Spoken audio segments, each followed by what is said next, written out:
Selamat siang, jumpa lagi dengan Denok Ayu Novel.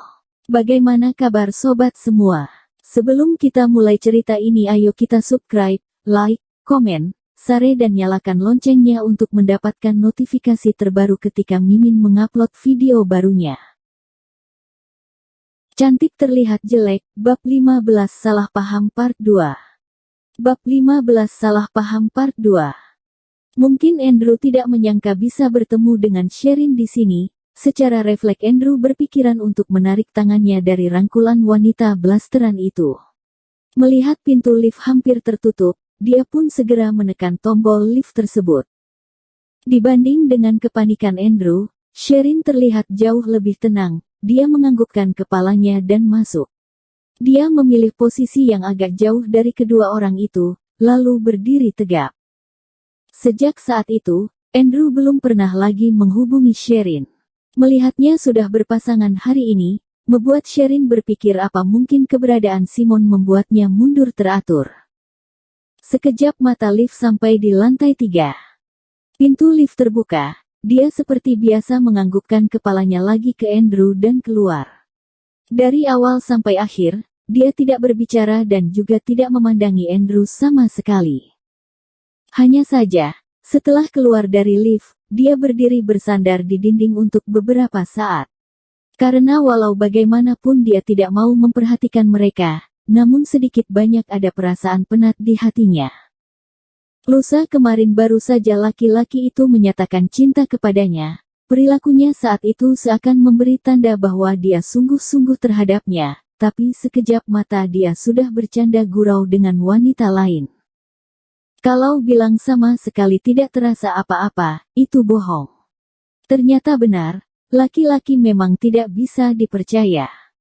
Dia menundukkan kepalanya, menyalahkan dirinya sendiri kenapa bisa begitu lugu. Hanya Tuhan yang tahu, hari itu betapa tersentuh hatinya, walaupun tidak tergugah untuk menerimanya, tapi dia sempat berpikir mau menganggap Andrew menjadi teman sejatinya. Tapi Simon yang menunggu Sherin di depan pintu, melihat raut wajahnya yang tidak benar itu, berjalan menghampirinya dan menarik lengan Sherin, lalu bertanya, "Ada apa denganmu, Ma?" Sherin menggantungkan jaket yang diambilnya ke bahunya, lalu jongkok dan memeluk anak itu ke dalam pelukannya. Setelah memeluknya beberapa saat, sambil tersenyum ia berkata, "Seterusnya Mama hanya akan menyukai Simon seorang, boleh tidak?" Setelah mengatakan itu, dia merasa hangat di lengannya, setetes air mata menetes. Sherin tertawa dingin, ia menertawakan dirinya sendiri yang mungkin terlalu lama dalam kesendirian, makanya, saat ada orang baik terhadapnya dia baru bisa merasa bahwa laki-laki itu sungguh-sungguh terhadapnya. Merasakan Sherin tidak seperti biasanya, Simon pun mendorong Sherin untuk melepaskan diri dari pelukannya. Terlihat olehnya wajah Sherin yang bercucuran air mata. Dengan gelisah dia bertanya, "Ma, kenapa kamu?" Sherin kemudian berdiri, menarik-narik ingusnya, mengelus-elus kepala Simon dan berkata, "Tidak apa-apa, tadi mataku kemasukan pasir." Usai menjawab, dia lalu membawa Simon masuk ke ruang tunggu di sampingnya. Hanya saja, Simon yang melihat Sherin memaksakan diri untuk tersenyum itu merasa bahwa pasti karena Sherin menyukai papanya, tapi papanya menikah dengan wanita lain, makanya dia baru bisa mengatakan bahwa dia hanya akan menyukai dirinya seorang, makanya karena ini juga baru bisa menangis sedih seperti itu. Kecerdasannya tidak rendah, tapi, untuk masalah percintaan seperti ini, dia benar-benar tidak mengerti. Dia juga tidak mengerti, kenapa ayahnya bisa sangat menyukai wanita seperti Gabriel itu, mamaku sebaik ini. Berpikir seperti ini, membuat rencana di hatinya menjadi lebih pasti lagi. "Andrew, jalan pelanan dong," panggil Mina wanita yang tampak seperti blasteran ini sambil memegang bawahan gaunnya dan memakai sepatu high heel setinggi 10 cm itu. Dia dengan susah payah mengejar Andrew yang berjalan berputar-putar di depannya. "Drew, apa yang sebenarnya kamu cari?" tanya wanita itu karena dia tidak mengerti jelas-jelas pestanya di lantai 4 tapi Andrew menariknya turun ke lantai 3, dan sepertinya terus mencari-cari sesuatu. Melihat pintu ruangan-ruangan di depannya tertutup rapat, membuat Andrew merasa kalah dan menghempaskan tangannya ke bawah. Hari ini di acara pertunangan Devan, sebagai keluarga yang setara dengan keluarganya sudah pasti saja nama laki-laki ini juga tercantum di daftar nama tamu. Andrew awalnya tidak mau hadir, tapi setelah dia berpikir mungkin bisa bertemu dengannya, dia pun menyetujui rencana ayahnya. Mina Ongso adalah putri kesayangan keluarga Ongso. Mereka berdua dibesarkan bersama. Dia menyukai Andrew, tapi Andrew selalu menganggapnya seperti adik perempuannya. "Drew, kamu dengar tidak apa yang aku katakan?" tanya Mina sambil menarik-narik lengan baju Andrew karena melihat laki-laki ini tidak menjawabnya. Andrew mengerutkan dahi saat membalikkan badannya untuk melihat Mina. Memikirkan suasana tadi, pasti Sherin sudah salah paham. "Ayo, kita naik," ujar Andrew yang kemudian berjalan langsung melewati pintu lift dan tidak peduli apakah Mina bisa mengejarnya atau tidak. Yang pasti dia harus mencari Sherin dan menjelaskan semuanya.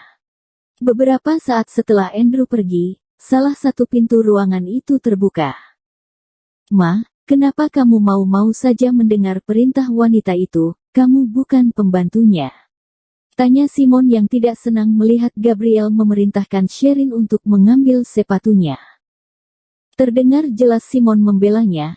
Mendengar ini suasana hati Sherin membaik. Biarpun semua orang di dunia ini meremehkan dirinya, tidak peduli terhadapnya, tidak menganggapnya, tapi orang yang sangat dia cintai, juga mencintainya, seperti ini saja sudah cukup. Hal lainnya sudah tidak perlu dipermasalahkan lagi. "Kamu tidak perlu mengikutiku. Hari ini terlalu banyak orang keluar masuk di sini. Kamu tinggal di sini saja dengan papamu. Aku akan segera kembali, oke?" ujar Sherin. Simon memuncungkan mulutnya, dibalas dengan raut muka tidak senang oleh Sherin, membuat Simon menyerah. Setelah melihat Simon masuk kembali, dia pun turun ke bawah, membantu Gabriel mengambil sepatu yang serasi dengan gaunnya hari ini di acara pertunangan itu. Hanya saja, baru saja Sherin menginjakkan kaki ke dalam lift, bayangan kecil itu pergi ke pojok lain hotel itu. Di dalam ruang tunggu yang sangat lebar itu, Gabriel dikeliling banyak orang, ada yang membantunya merapikan gaun, ada yang merias wajahnya, ada yang merias rambutnya, seakan dia seperti seorang permaisuri yang dihormati dan dilayani semua orang. Di sisi lain, Devan yang memakai setelan jas abu-abu dengan style Eropa, kemeja putih handswing, dasi style kuno berwarna merah tua, namun terlihat elegan setelah dipakai olehnya. Saat ini, dia memegang sebuah buku di tangannya dan duduk di samping sana. Gerakannya sangat biasa saja, tapi itu semua membuatnya menjadi yang paling menarik perhatian mata di sekelilingnya. Setelah Simon masuk kembali ke ruangan itu, dia duduk di samping Devan. Setelan jas yang mereka pakai sejenis, hanya saja warna utama setelan jas Simon adalah hitam. Mukanya cemberut, melihatnya sejenak anak ini memang tidak mirip dengan ayahnya. Tapi sorotan matanya benar-benar mirip sekali seakan dibuat dengan cetakan yang sama. Nona Gabriel sangat bahagia ya, suami dan anak semuanya adalah orang yang terhebat. Ujar wanita yang menghiasi rambut Gabriel, tidak bisa menahan diri untuk menyanjungnya. Hanya saja, kepala Gabriel yang sedikit miring, aduh, suara itu terdengar rambutnya tertarik beberapa helai. "Bagaimana sih kamu kerja? Kerjanya kacau seperti ini," tegur seorang atasannya setelah mendengar teriakan Gabriel tadi. "Sorry ya non, sorry," lanjut wanita itu meminta maaf. Namun di sisi lain yang tidak terlihat oleh Gabriel, dia memainkan mata dan melakukan gerakan seakan menyuruh wanita itu berhenti berbicara. Anak Devan bukan dilahirkan oleh Gabriel, semua orang tahu kenyataan ini juga bukan berita lagi. Tapi wanita itu dengan bodohnya membahas ini untuk mengambil hati Gabriel.